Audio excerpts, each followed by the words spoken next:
what makes a person a mother, and what makes a person a good mother. I used to have a vague fantasy of having a daughter, a younger version of myself who would feel the same way I felt about things. My mother, who was very wise, was like my best friend. I wanted to have that, forever. I raised my first basset hound from the time she was a puppy, and I was 18, until, by the time she died, when I was 34, she was so old she would have been able to get a license to drive a car if she'd been a person. But even I don't believe that raising a dog is the same as being a mother to a person. What is a mother? To me, there is such a thing as intentional mothering, where you decide to take someone under your wing and give them the kind of mothering you feel you're able to provide. Intentional mothering is where you decide to do it, and you do it. The hardest part about caring for your own mother is that people assume you are some kind of saint, and only you know where you fall short in what you were trying to do. My own mother was, actually, pretty intentional about being a mother. She had trouble getting pregnant, and she had several miscarriages before I was born. She and my father were determined to have children, and my brother and I were the results of that. Actually, in old age, my father used to say he was sorry he didn't have a dozen daughters. So, when they were old and infirm, I hired caregivers and told them their job was not to be a professional of some kind. They should simply be another daughter.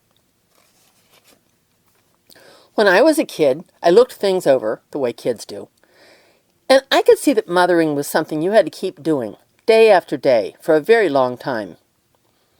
It seemed to me that people often decided they wanted to be a teacher or a doctor because they had seen somebody else do it wrong, and they wanted to show everybody the right way to do it. That perfectly described why I didn't want to raise a child. I thought my mother was great. I couldn't do as good a job as she did, much less do it better, so I couldn't see any reason for me to try it. I recognized early that I was not what you call steady. I would try something new, and I would sparkle and shine and find a lot of interesting exotic ways to approach whatever it was, but if I had to just keep plodding along, doing it month after month, I got bored and couldn't see the point. I was also that way about grades. For a while, I went to a school that had trimesters.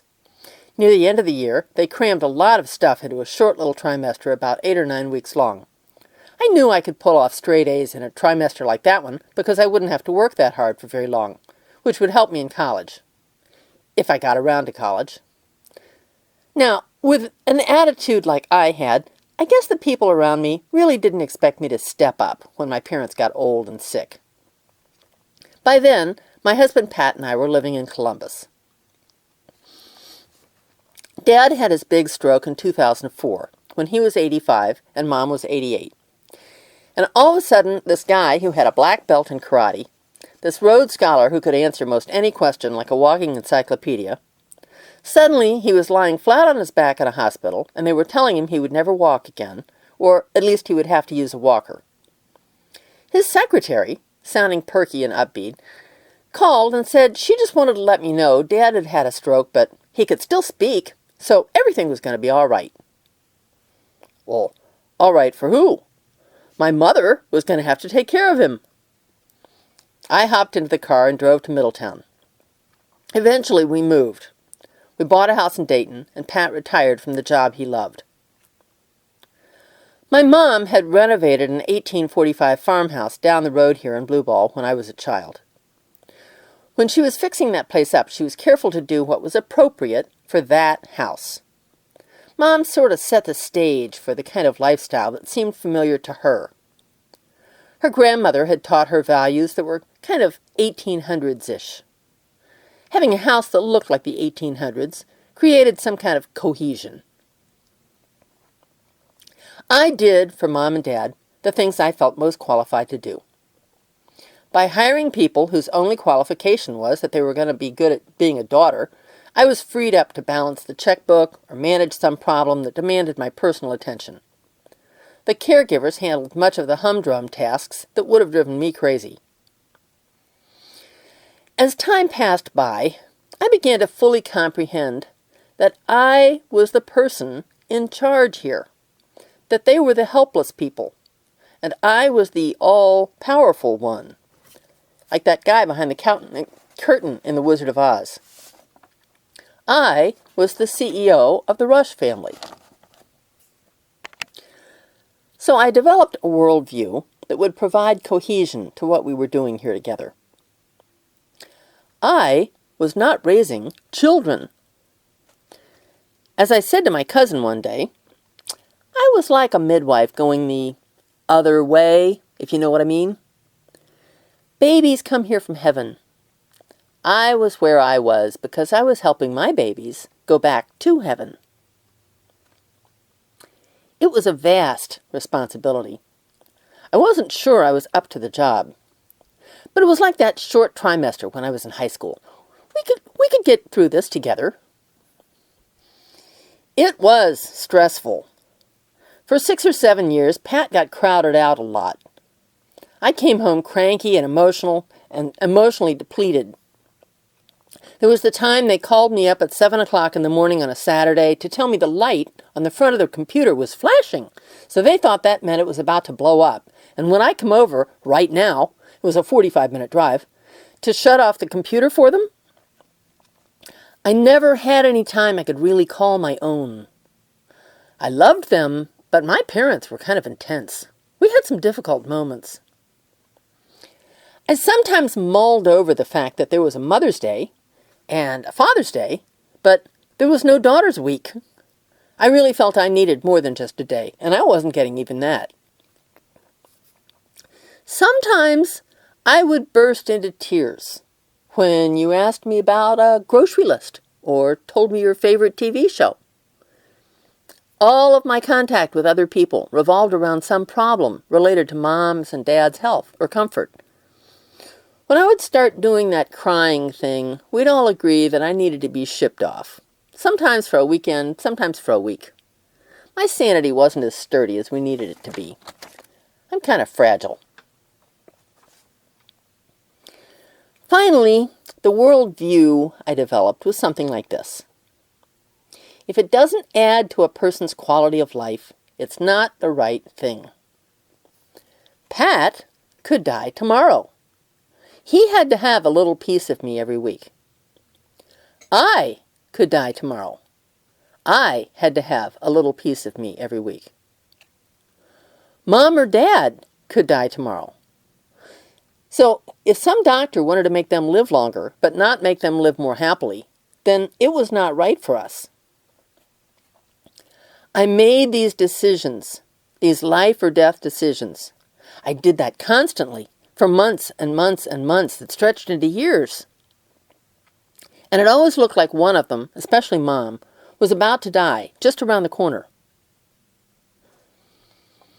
My parents were very mature old people, which was good.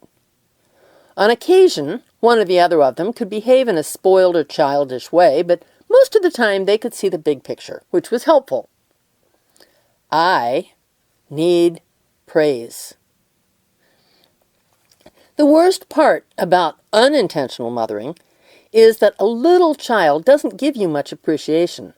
And if you gripe about their lack of gratitude, you just seem like a nag. My mother didn't gripe. I don't know how she did that.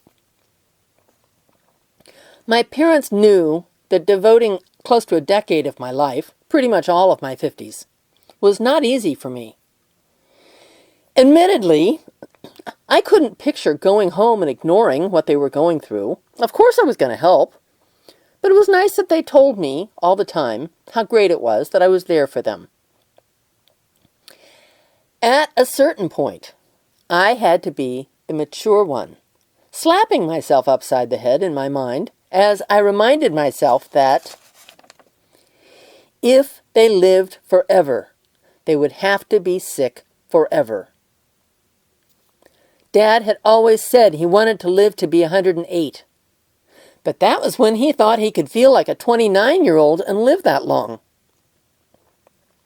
It's a whole different thing when you realize you've got to actually be 108. I told each of them that what I wanted for them when they died was for them to die happy, at least as happy as we could get them. Mom and Dad each died happy 5 years ago, less than a year after this picture. Dad died at almost 92, and Mom died a few months later at almost 95. I have debated with myself many times over whether a person is a better mother if they got good mothering, or if that doesn't make a big difference. I really don't know how my mother came to be such a wonderful mother. It was something in her, because I really don't think her mother or her grandmother were nice enough to her. What I think makes for a good mother is that she or he be wise and also be kind. My mom said things like, "If a problem can be fixed with money, it's not really a problem." She taught me to never park my car in the driveway with an empty gas tank because if there were a national emergency like a flood or a tornado, everybody would be trying to buy gas at once. She also said, if you go to a party and you feel left out, there's always somebody else there who feels more left out than you do. Cheer them up. There were some big egos in our household. My mom put up with them, and she also overlooked our shortcomings. Mom was smart and also loving. Maybe that came from not having as good a childhood as I had. Everybody wants their child to have a happy childhood because they believe that's going to give them a happy adulthood. Well, no. I'm here to tell you that if you have a happy childhood, you believe that's how the world works. That whatever you need is just going to be there magically. I often think I might have had less difficulty in adulthood if my parents had let me do a bit more work, instead of them wanting to watch me have a happy, simple childhood. Since I had a happy childhood, after I got grown, I began to feel a duty to be kind. But that's not the same thing as being a kind and loving person. Some people are born with that. I was a lazy and undisciplined child. I still need mothering and praise, and I'm still emotionally fragile. I'm maybe halfway good at being a mom. I can do the wise part, if someone else can do the kind and loving part. When he's not in pain, my husband is a very loving person. On his good days, he has a lot of maturity. He knows that I need a lot of mothering.